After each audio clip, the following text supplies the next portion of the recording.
Corporación Miles y Sube la Radio presentan el podcast de Miles, conducido por Rafaela Di Girolamo.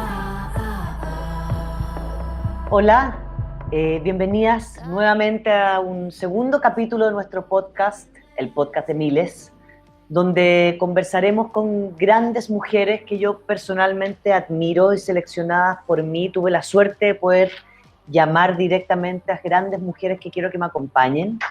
Y aquí este es un podcast que pretende una reflexión de nuestras imaginaciones, de nuestras profundidades, riquezas alquímicas, placeres sensoriales, promiscuidades intelectuales. Implica una provocación a quienes somos. Cuestionarnos lo que nos han enseñado hasta ahora para poder transformarlo y en crecer. La finalidad de este podcast para mí es que te quedes con la sensación de que hay un mundo que puedes transgredir, provocar, cuestionar, para poder resignificar todo lo que has aprendido y plantearnos desde un espacio de generosidad y amor. Y desde ese espacio de generosidad y amor es que nuestra invitada de hoy día viene a hablar de lo que será el placer, los deseos y las posibilidades de libertad ante cómo podemos confrontar la vida, las pulsiones de vida y muerte desde un espacio donde el goce de habitar la cuerpa, lo positivo, lo negativo de la vida, sea desde una, digamos, a mí me gusta decir una recompensa, que constantemente los aprendizajes nos lleven a una recompensa, a un estado orgánico más que inorgánico. El no disfrutar es inorgánico. Lo orgánico tiene que ver con meternos en este templo, habitarlo, vivirlo, adornarlo, sentirlo desde como yo deseo que así sea. Y la invitación de hoy día a nuestra gran y maravillosa Daniela Vega tiene que ver con invitarla a hablar de este placer, del placer del templo. Bienvenida, Dani, por favor. Muchas gracias. Un bogazo, Madonna. Hazlo de nuevo, por favor. Recordé a Madonna. And strike a pose. Strike a pose. Ay, no, estaba al revés. Ahora sí. ¡Increíble! Gracias, Dani. Gracias por venir. Gracias a ustedes por invitarme. Muy feliz, muy contenta y muy honrada también. Con un calor de mierda que no se soporta, pero bueno, está bien.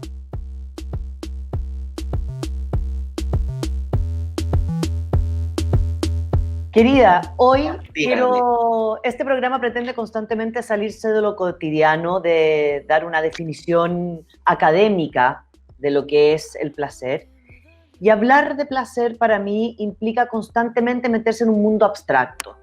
¿Por qué en un mundo abstracto? Porque las identidades, las cuerpas, son como ser humano, ser animal, somos abstractas.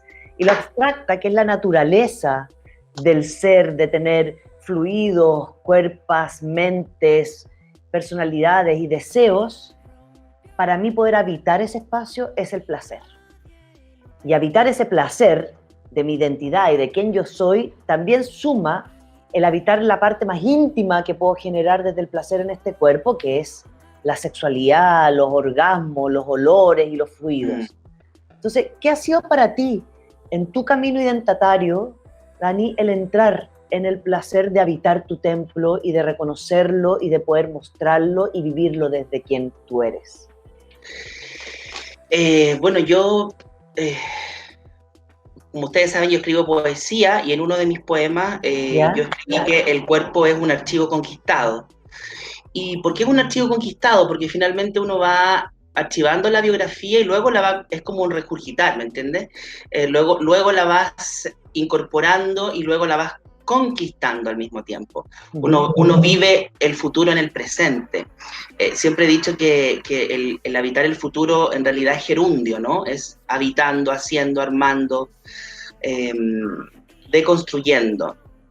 Y ese gerundio generó en mí al principio una necesidad de comunicar lo que me pasaba de la forma más inteligente, de modo tal que no que mis padres pudieran validar lo que yo estaba diciendo y no cuestionarme a mí, sino que cuestionarse a ellos, ¿cachai? Ya. Entonces mi pregunta cuando yo les dije, a ver, yo he descubierto este concepto me queda mucho más cómodo que los otros, y creo que más que un concepto es en realidad la respuesta que yo necesito o que estaba buscando, y que de alguna forma necesito que ustedes me apoyen, y si no, vamos a tener que conversar. Entonces, ¿ya? Les dije a mi papá, en vez de preguntarme por qué o preguntarse por qué, pregúntense por qué no, ¿me entiendes? Y habitemos este nuevo espacio. Por eso digo que el cuerpo es un archivo conquistado, porque finalmente yo archivé lo femenino y lo masculino en mi propio cuerpo, y me di cuenta que las masculinidades no eran parte de mi habitar. Y entonces el ser mujer y las mujeres me entregaron un lugar habitable, un lugar que yo podía entender, comprender y acoger, para luego ser acogida. Y siento que con lo que la vida me entregó, la respuesta que me dio de mi condición trans, creo que de alguna forma también me ayudó a entender que ser hombre no era malo, que las distintas masculinidades se construyen también en base a cómo ellos viven en su contexto y etcétera, porque yo viví un proceso de mucha violencia en el colegio por un periodo de 2 años, ¿ya? En que mis papás me metieron a un colegio de hombres, no sé por qué, habría que preguntarles a ellos, y en ese lugar yo entendí qué era el miedo, y entonces pude, más que pude, me sentí obligada a enfrentarme con las distintas masculinidades que en esa época eran muy diferentes que ahora, ¿no? Okay. El cuestionamiento del cuerpo y de la sexualidad era una cosa completa y absolutamente destinada a la oscuridad y la privacidad, ¿me entiendes o no? Entonces, como yo era una niña muy chica, lo que intenté hacer era tratar de educar a mis padres para que ellos pudiesen cuestionarse ellos y no a mí. Entonces, finalmente, cuando yo hice, por eso mis 3 palabras clásicas son rebeldía, resistencia y amor. Y primero me rebelé ante mí y ante los demás y ante mi cuerpo, que pensé que no era habitado por mí al principio. ¿Se acuerdan de esos clichés ordinarios que eran como el cuerpo equivocado y no sé qué mierda? Sí. Entonces, cuando tú creces con El Mirador de Patricio Bañados, cuando tú creces con el informe especial que habla de gente marginada y lo demás, tú te quedas con un prejuicio también, te quedas con un miedo también. Uh-huh. Y entonces lo que hice fue encontrar en el arte esta solución. Y antes de ser artista, era una gran consumidora de arte. Yeah. Y por ahí empecé, digamos.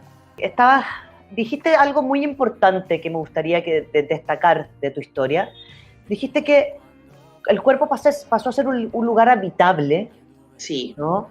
Un lugar donde finalmente lo primero que haces tú es sentir que este lugar es un lugar donde yo puedo estar entonces y puedo lograr desarrollarme primero conmigo para ver cómo el resto finalmente va a lidiar con sus cosas, con sus cuerpos finalmente, con sus emociones, con sus espacios mientras tú habitabas con el tuyo.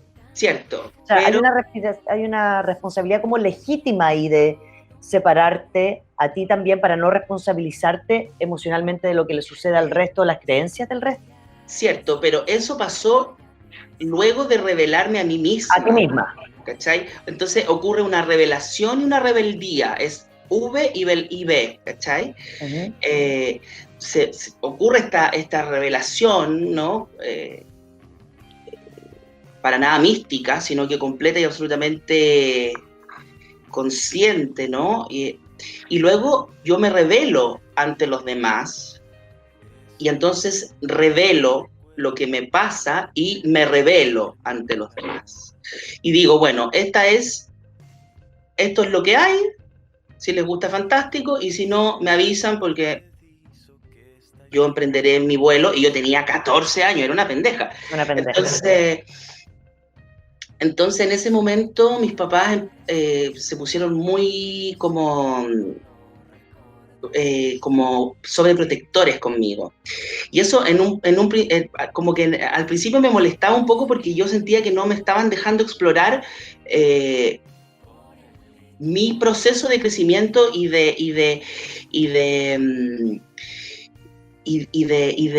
exploración en todo sentido. O sea, no solamente era una cosa de cómo me voy a maquillar, eso es una cosa cosmética. Estamos hablando de dónde me veo en el futuro, qué Daniela vas a habitar, ¿no? Y decidí irme por el mundo de las artes porque es lo que a mí me gusta, lo que a mí me llena y lo que creo que vine a hacer al mundo.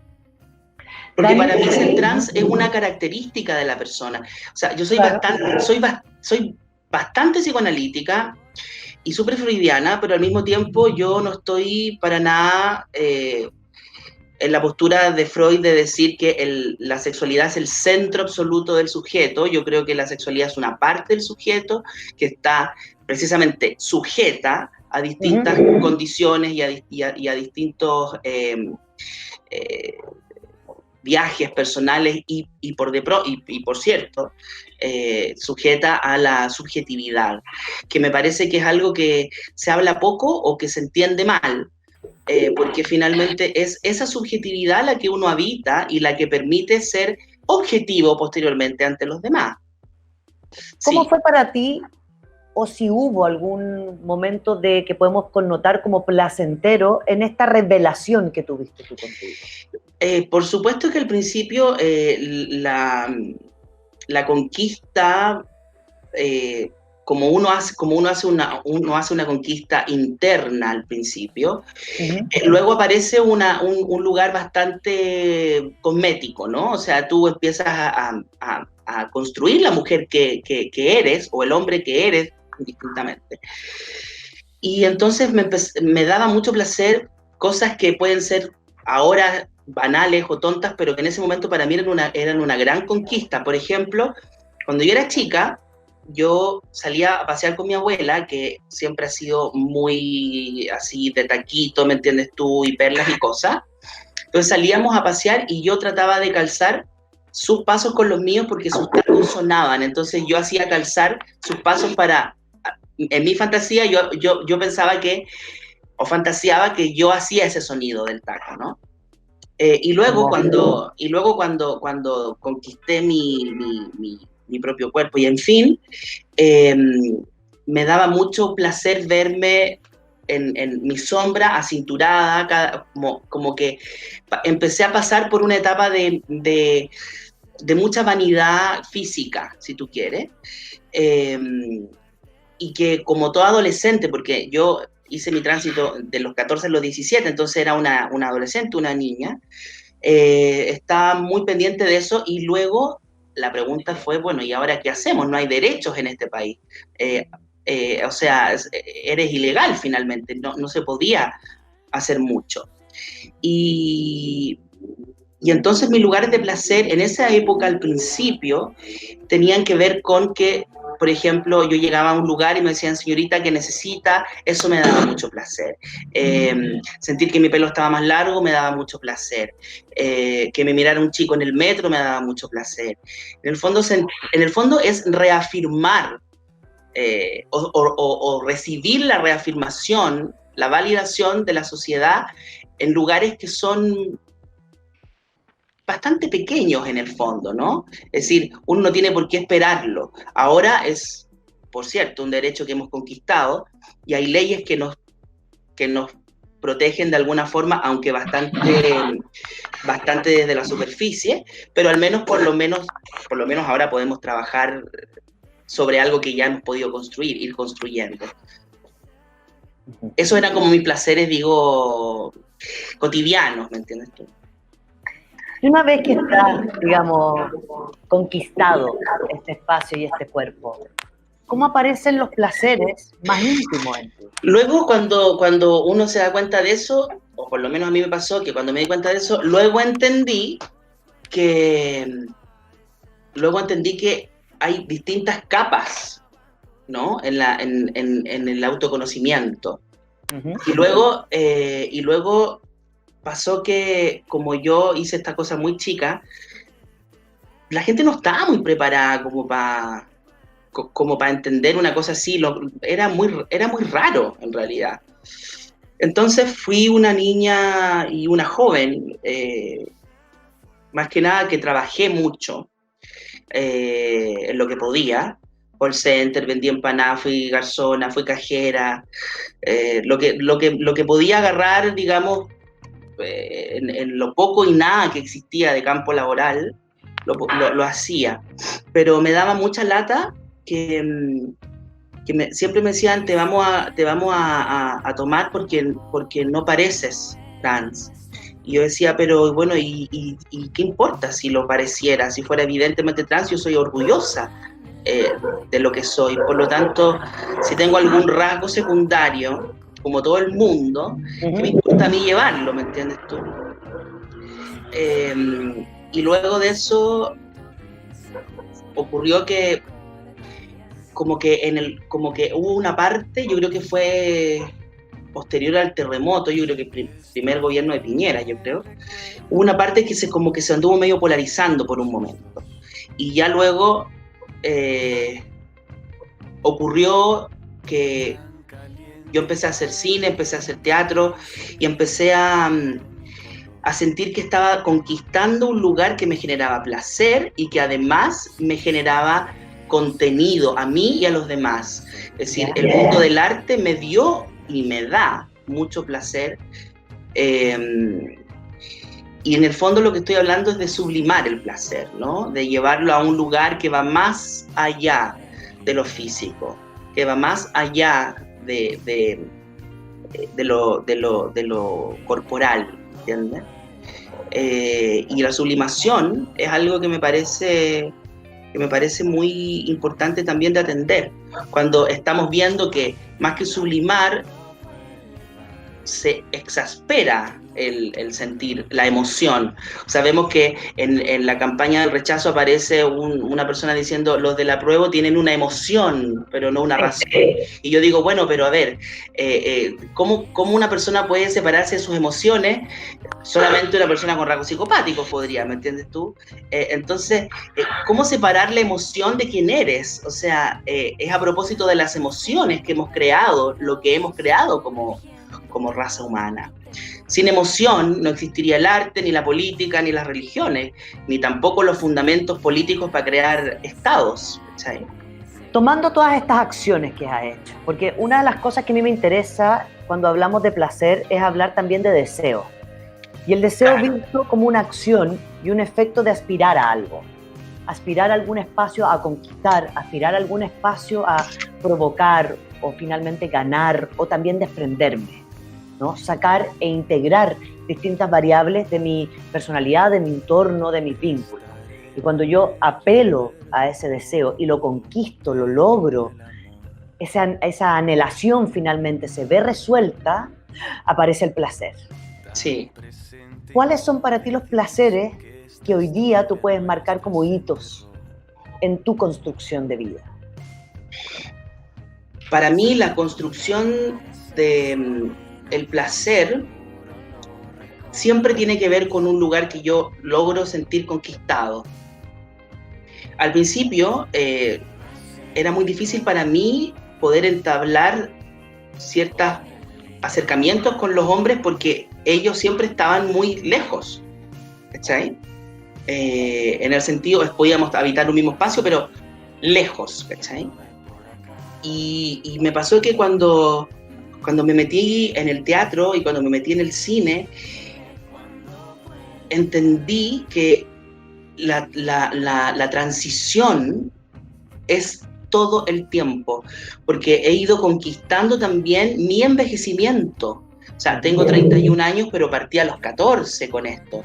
Entonces me siento un poquitito ya como con un camino recorrido, de alguna forma.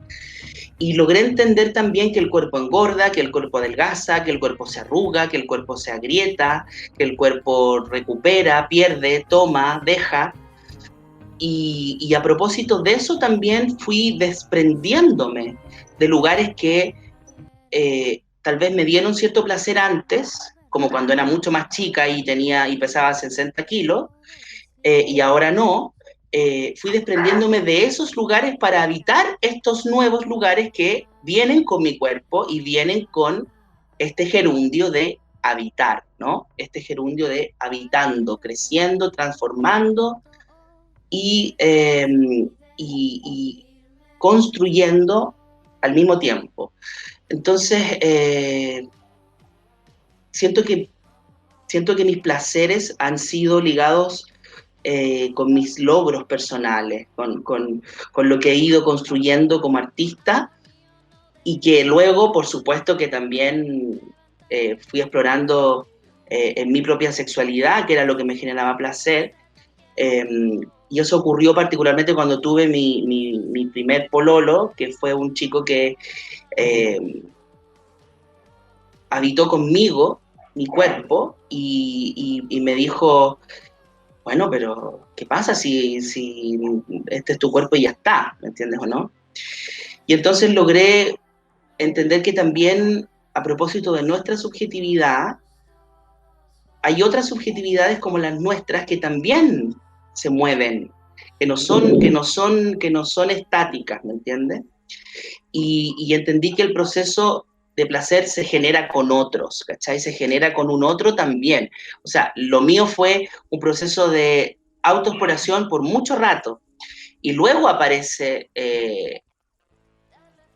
como la culminación de esas fantasías y deseos que tenía para con algún hombre que no podía hacer porque no existía esa conexión antes. Era súper difícil. O sea, era otro mundo, francamente. Y ahora no. Ahora hay una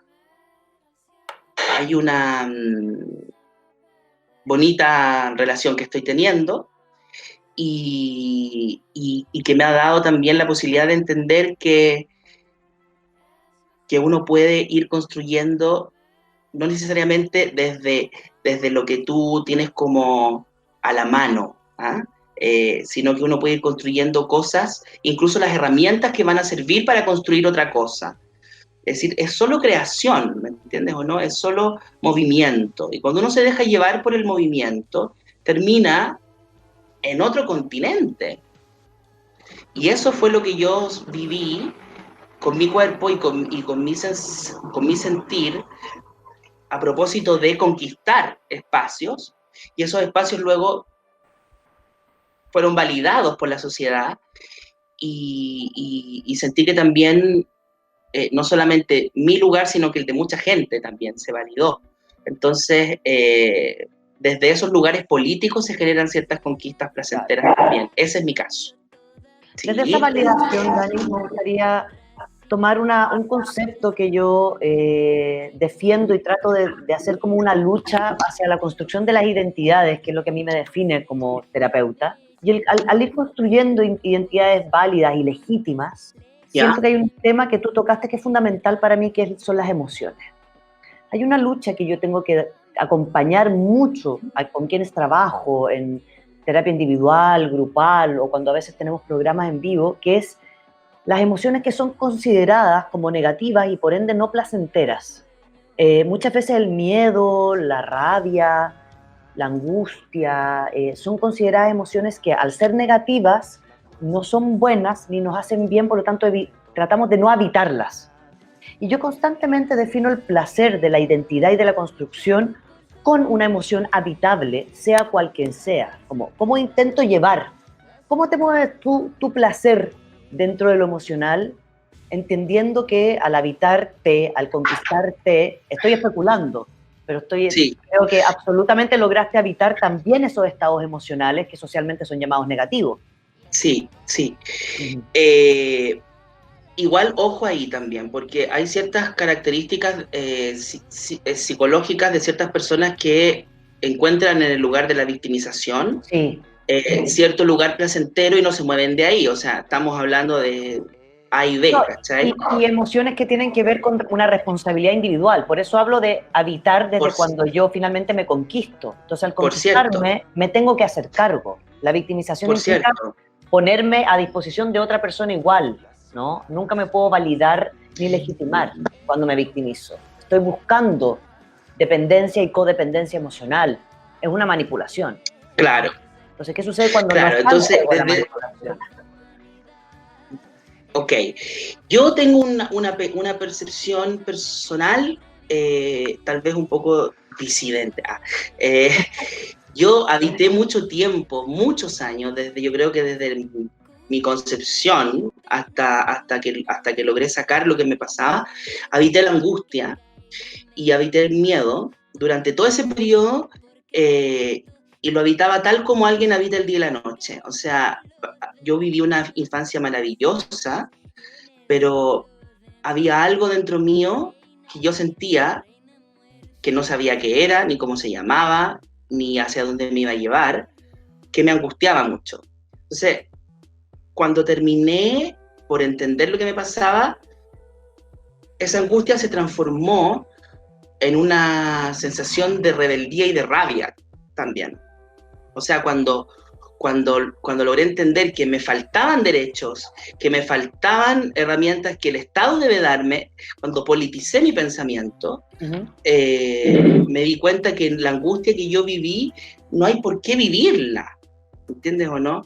No hay por qué llevarla, porque es una angustia de otros que te ponen a ti, es una forma muy negativa de habitar la angustia. Entonces, desde cierto punto de vista, para mí el deshabitar la angustia significó que la pude conocer después como un mecanismo de defensa real y no como un lugar habitado, obligado a habitar, ¿me entiendes o no? Porque finalmente la angustia que yo sentía era precisamente una angustia hacia los demás, hacia lo social, hacia la otredad. La otredad me generaba angustia porque la otredad no me reconocía, porque la otredad no me hacía sentir parte. Entonces, desde la periferia armé una estrategia sin entender que era una estrategia para poder entrar y ser validada en cosas que son súper simples hoy, pero que antes eran completamente lejanas para nosotros. Y Dani, cuando nos hablas un poco de la cotidianidad, en todo tu relato constantemente aparece, ¿no?, lo cotidiano, y hay una dinámica que hacemos nosotros en el trabajo sexual e identitario que tiene que ver con disfrutar y acceder al placer desde lo cotidiano. ¿Tú nos podrías compartir con nosotros cuáles son tus placeres cotidianos desde los sentidos? La cerveza que te estás tomando, el aire que te tiras. ¿Cuáles son tus placeres cotidianos, mundanos, de día a día? Sacarme el maquillaje,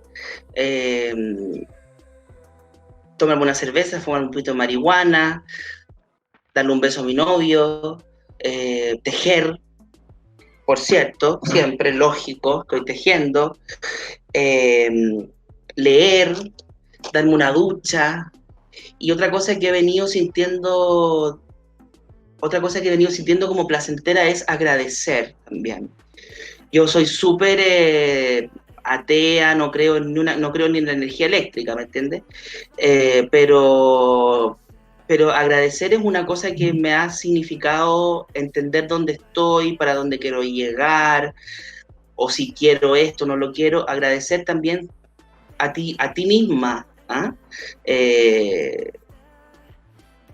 de no haberte vuelto loca en el intento, de no haber caído en lo que los demás casi te obligaban a caer.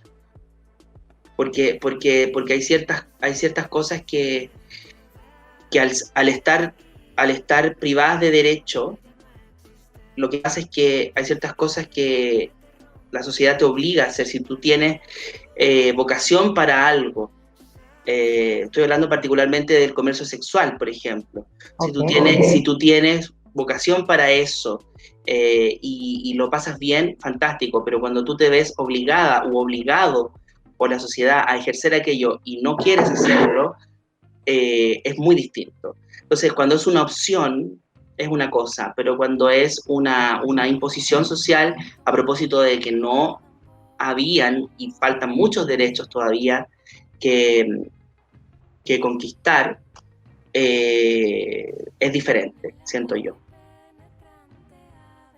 Dani, muchas gracias por esta conversación, por darte este tiempo con nosotras y para que todas las personas que nos vean entiendan la diversidad de los conceptos, que hoy día era el placer y el deseo.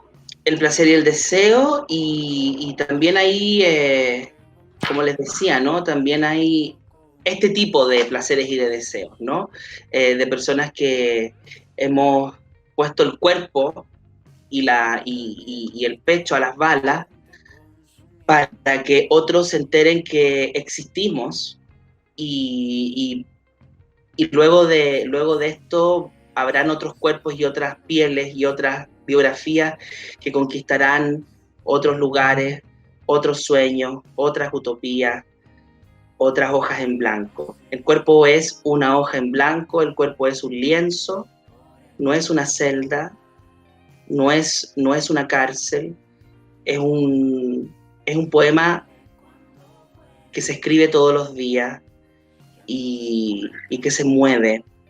Y el cuerpo es un dominio personal, un archivo conquistado, una fórmula perfecta para salir o para entrar. Lo que sí, distinto es cuando te sacan, distinto es cuando te obligan desde el Estado a la no pertenencia. Y hoy siento que las personas que estamos trabajando constantemente todos los días, no solamente para validarnos porque eso ya está, sino que para dejar un camino a las nuevas generaciones y siempre honrando las generaciones anteriores que muchas dieron la vida para que nosotros estuviéramos aquí hoy abanicándonos, contemplándonos, cuestionándonos, filosofando y pensándonos, repensándonos. Nunca hay que olvidar que las conquistas son siempre colectivas y que nos va a llevar siempre a la gloria, entender que el camino se construye entre todos, con todas las manos, con todas las pieles, con todas las posibilidades, con todas las formas y con todo lo que se sale de la norma también. Hoy somos personas normales porque la norma nos ha acogido, pero puedo habitar perfectamente un lugar de anormal, porque no me siento parte de la norma, porque la norma no me ha acogido desde ciertas disidencias, desde ciertas posturas, ¿no? Pero esas son cosas a las que uno asume o renuncia cuando tiene esos derechos. Cuando se te niegan esos derechos, hay ciertas biografías que son resistentes ante esa negatividad, ante esa negación estatal, ante esa negación de la República. Y esa resistencia, esa biografía resistente, crean puentes comunicantes para que otras generaciones puedan vivir y encontrar la primavera antes. Yo encontré la primavera, pero me demoré muchos inviernos en encontrarla. Lo que más quiero es que las generaciones que vienen puedan encontrar la primavera antes que yo. Muchas gracias por este momento, por este espacio, y cuando quieran. Gracias. Nos vamos con esas palabras en silencio y reflexión. Hasta un próximo programa, Dani, hasta un próximo encuentro nosotras. Que estén bien. Chao. Chao, gracias.